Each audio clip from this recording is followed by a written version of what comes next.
ปล่อยมือแล้วเธอก็ไปกับเขาจะไม่ฉุดไม่หยุดรั้งเธอไว้เหมือนเก่าวันนี้ไม่มีเธอแล้วใจที่เหลืออยู่ยอมรับความเหงาพร้อมรับความเศร้าค่ำคืนเดียวดายยังคงมองหาความรักผูกมัดแน่นยาวนานไม่เคยลืมวันคืนช้ำมาไม่รอใจยังเสียดายรักไปไม่ถึงเพราะเธอเลือกเขาอยู่ที่ไหนก็เหงาไม่มีเธอไม่อยากเจอใครคนใดที่ไหนอยู่ที่ไหนก็เหงายังติดตาเสมอไม่ว่าจะผ่านอีกนานแสนนานแค่ไหนยังรักเธออยู่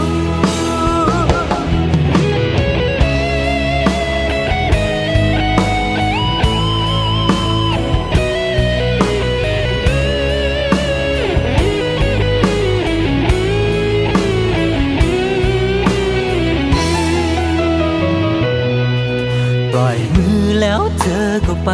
กับเขาจะไม่ฉุดไม่หยุดรั้งเธอไว้เหมือนเก่าวันนี้ไม่มีเธอแล้ว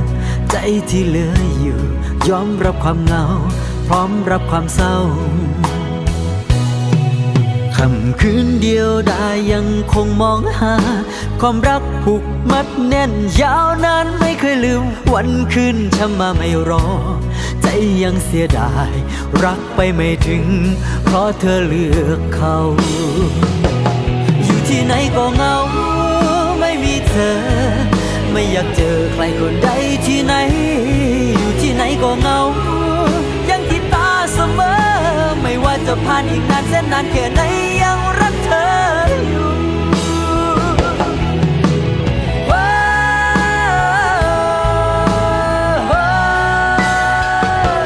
อยู่ที่ไหนก็เหงาไม่มีเธอไม่อยากเจอใครคนใดที่ไหนอยู่ที่ไหนก็เหงายังติดตาเสมอไม่ว่าจะผ่านอีกนานแสนนานแค่ไหนยังรักเธออยู่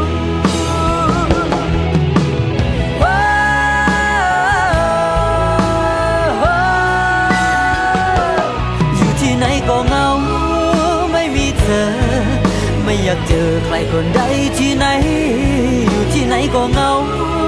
ยังติดตาเสมอไม่ว่าจะผ่านอีกนานแสนนานแค่ไหนยังรักเธออยู่ไม่ว่าจะผ่านอีกนานแสนนานแค่ไหนยัง